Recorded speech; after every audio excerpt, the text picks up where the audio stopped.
Okay, so I had mentioned that I was going to briefly show you an alternative way of actually checking the cam sensor and the crank sensor in the event that you didn't have pico scope, and obviously many people won't, most people won't in fact.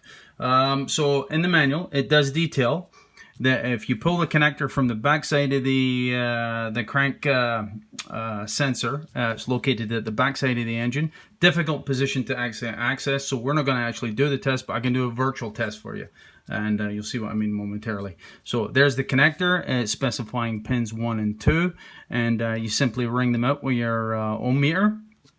So I've got my meter set up here, as you can see. It's on the Vantage, but it's just in ohms mode, right? So simple ohm meter will do it, nothing fancy. I'm using my Vantage, but you can use just a standard DVOM, and it actually gives you the spec between pins 1 and 2 at 20 degrees or 68 degrees if you're in Fahrenheit world. So as long as you ring out between 480 and 660 ohms, that's of course you're simply reading across the coil within the sensor, then the sensor itself is likely serviceable. It's possible there's an issue with a magnet, in which case it will still be unserviceable, but in all likelihood if you ring this resistance value, you're likely serviceable. So let's go to the virtual sensor here. This is from one of the websites that actually shows you the sensor. Let me show you the sensor itself. There's the sensor, and there's the connector associated with the sensor. I'll just show you, that's the connector, and there's the pinout associated with the sensor, right? So we're just going to go across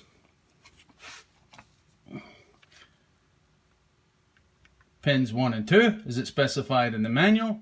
So long as we read between 480 and 660, we're good. So our virtual sensor's good, right? So here's the camshaft position sensor test shown in the manual. You have to remove it from the car. Be aware there is an O-ring here.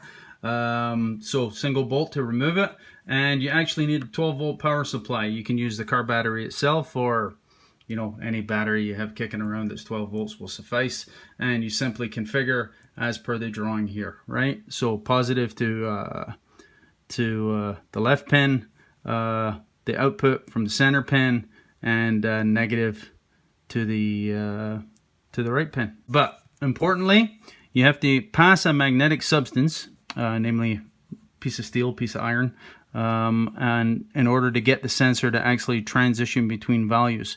And the value you should be getting on the ohm meter, it specifies here, resistance varies from less than 220 ohms on to infinity, off, when you're actually toggling the piece of ferrous material under the sensor. So let's see if we can actually get something similar to that value actually transpiring when we pull the sensor. Maybe we'll show you the removal.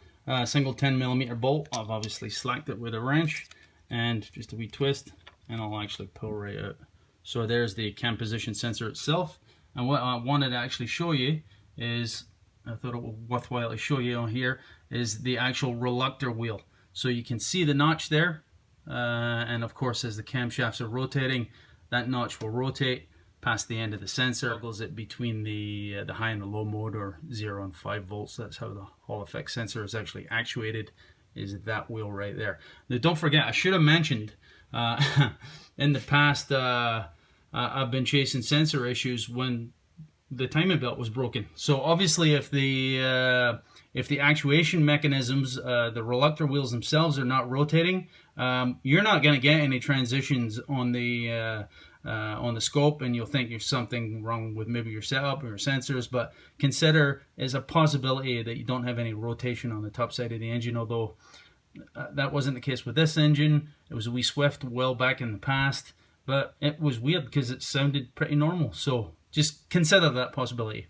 I've got the sensor wired in with my little 12-volt power supply here as per the drawing, and you can see that we are within spec here. So I'll move the ferrous material within proximity.